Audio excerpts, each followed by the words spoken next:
From exotic mushrooms and unworldly potato to a vegetable that tastes like grandpa's calluses, we count down the top 10 foods you've never heard of, Part 5. Number 10. Lactarius indigo. The indigo milkcap blue lactarius or blue milk mushroom is a naturally growing mushroom in eastern North America, Asia, and Central America. Now more specifically seen in North America's Gulf Coast, Costa Rican forests dominated by oak trees, and it's been spotted in the Appalachian Mountains. This unusual blue mushroom's color ranges from a dark blue to a pale bluish gray in older ones. The latex or the milk that oozes out of this mushroom, when cut, is common among all members of the Lactarius genus.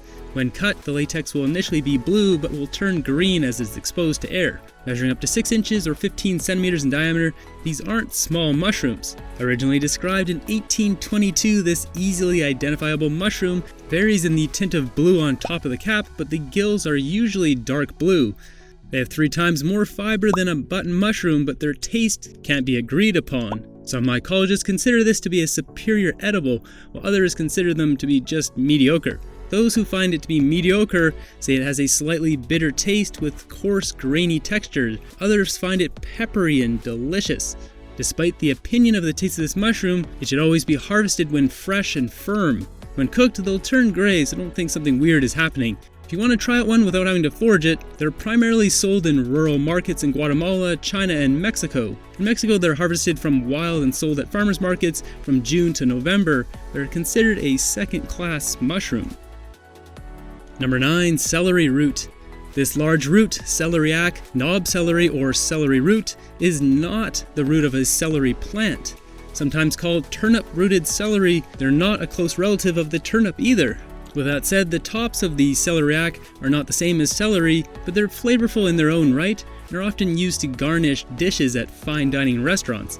Widely cultivated in the Mediterranean basin, Northern Europe, North Africa, Siberia, North America, and Southwest Asia, the celeriac is becoming popular in South American cuisine, particularly Peruvian, where it's consumed in an immature state and valued for its intense flavor. Popular in French cuisine, the celeriac is also a part of a traditional dish in Puerto Rico, grown and sold locally at farmers markets and supermarkets. Generally, they're harvested when the hypocotyl, the part of the stem of an embryo plant beneath the stalk, is around 5 inches or 12 centimeters in diameter. The celery root has a fantastic taste that can be enjoyed raw, grilled, and cooked, but it best enhances soups.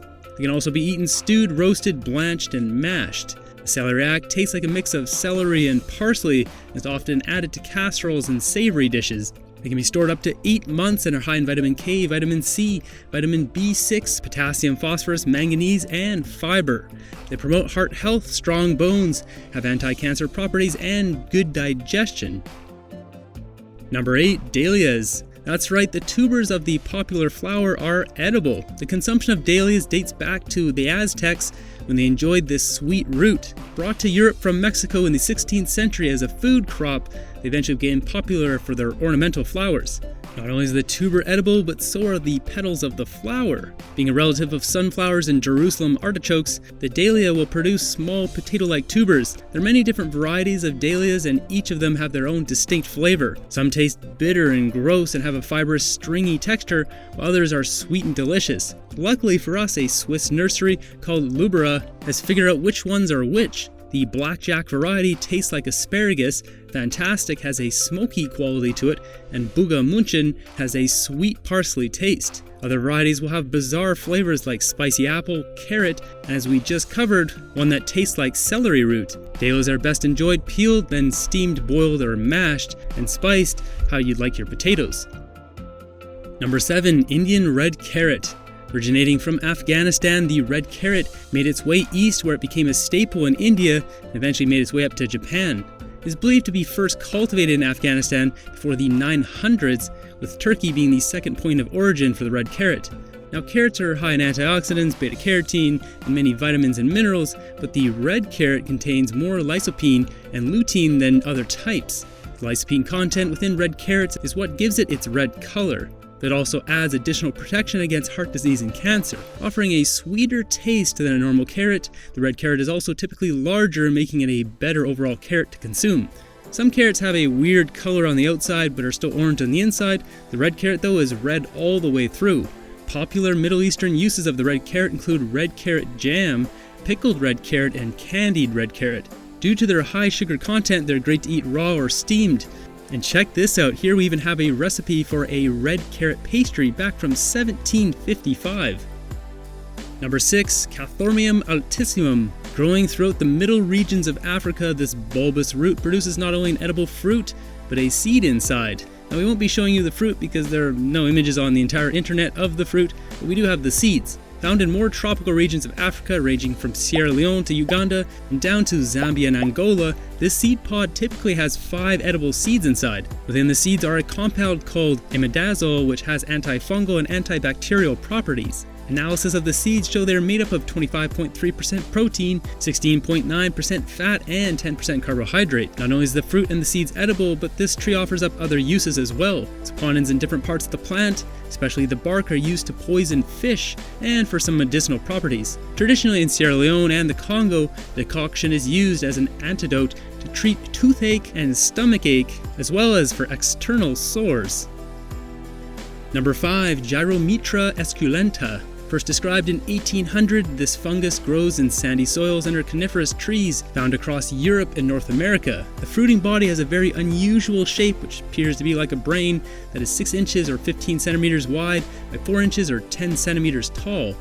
If eaten raw, it could prove one's demise. For this reason, this Scandinavian delicacy must be chopped up into small pieces and boiled twice. Even if prepared properly, some people still experience symptoms of the toxins inside. In some countries where it's sold, large warning signs are clearly displayed. The toxic compound, monomethylhydrazine, affects the liver, central nervous system, and sometimes the kidneys. Vomiting for hours, dizziness with lethargy, and headaches are all common symptoms of eating this mushroom, typically in a raw or non-fully cooked state. Some people fall into a coma that lasts up to 7 days, or may perish from eating this mushroom. Inside the brownish brain-like appearance is a whitish, thin, brittle flesh. Having a fruity smell to it, this mild-tasting fungus offers up a lot of risk, but not a lot of reward. Number 4, chayote. Native to Mesoamerica, most notably Mexico, the chayote was one of the earliest cultivated plants. We don't know how long it's been cultivated, but it's one of the oldest. Today it can be found at farmers markets, specialty growers in the Americas, North and South, as well as Australia, Europe, Asia, and Africa. They aren't all that common, but if you look really hard, you might be able to find one. About the length of your hand, the chayote is oval-shaped, almost pear-shaped, with a large crack, which is where the flower met the fruit's skin when developing.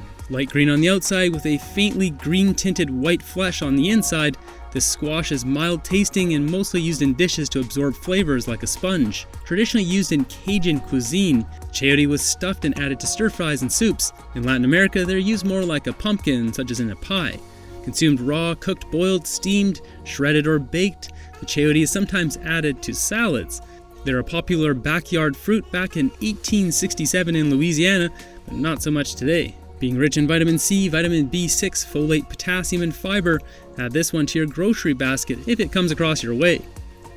Number 3, Euphorbia unispina. Found in West Tropical Africa, growing among rocky hills and slopes in the savannas up to 2,600 feet or 800 meters, this immensely spiky plant doesn't scream dinner. While edible, this spiny shrub produces long tuberances that are silver gray with tiny leaves on the ends.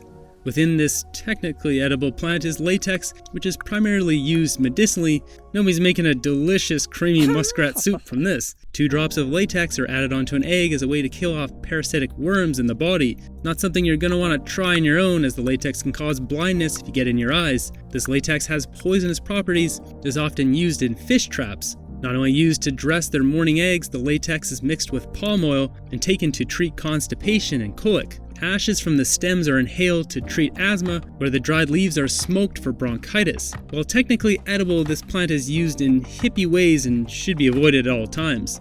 Number 2, African tubers. You get a 2-for-1 with this entry, as we have the Aerospermum apricifolium and Amelia Bittersdorferi. Why don't you take a guess how to say this? Not having any common names, heck, there isn't even any information about either. What we do know is that they're both edible yams from northern Madagascar that are critically endangered.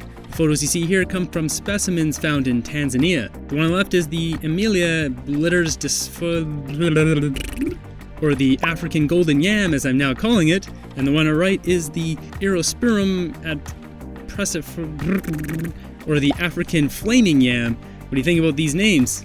I've seen a lot of rare fruits and vegetables in my time creating these videos, but I've never seen anything with a gradient on the flesh going from deep red to a light orange. There's really nothing like it. The leaves, while having a similar yam plant look, are outlined with a purplish rim that are almost lily pad-like. You can see the golden yam creates clusters of bulbs at the base of the stem, where the flaming yam develops a mature root structure on only one bulb or root. It's likely as it gets big and well established, one of the long roots will eventually form a second bulb and start a second plant. Number 1. Bitter melon. This long, wrinkly, ridge-filled vegetable is an acquired taste, to say the least. Native to India, the bitter melon requires subtropical to a tropical environment to grow. For this reason, they can be found in Africa, tropical parts of the America, and Asia. Also known as winter melon, bitter gourd, or balsam pear, the bitter melon grows on a herbaceous tendril-bearing vine. They don't call this thing bitter melon for nothing, offering a bitter fermented wine taste. The bitter taste is so putrid it'll leave you grasping for something to wash your mouth out with. What's really interesting about the bitter melon though is on the inside, the seed pods can actually taste very good. They taste like a delicious green bean, but I can't confirm this across all seed pods as many bitter melons sold in markets are unripe and not fully developed. You'll know if the bitter melon is fully ripe if the seed pods in the middle have a pinkish hue to them. To combat the nasty taste of the bitter melon, new varieties have been bred to lessen the bitter taste. Despite their terrible taste, they're stir-fried, curried, stewed, steamed, and pickled. They're also a very common ingredient in Chinese soups, where they're boiled until they start falling apart. Excessive boiling does help remove the bitter taste, but let's face it, if you're choosing to eat one of these things, you're unlike the rest of us. Despite it tasting like Grandpa's calluses soaked in fermented wine, the bitter melon is high in iron, beta-carotene, potassium, and calcium, so at least there's that.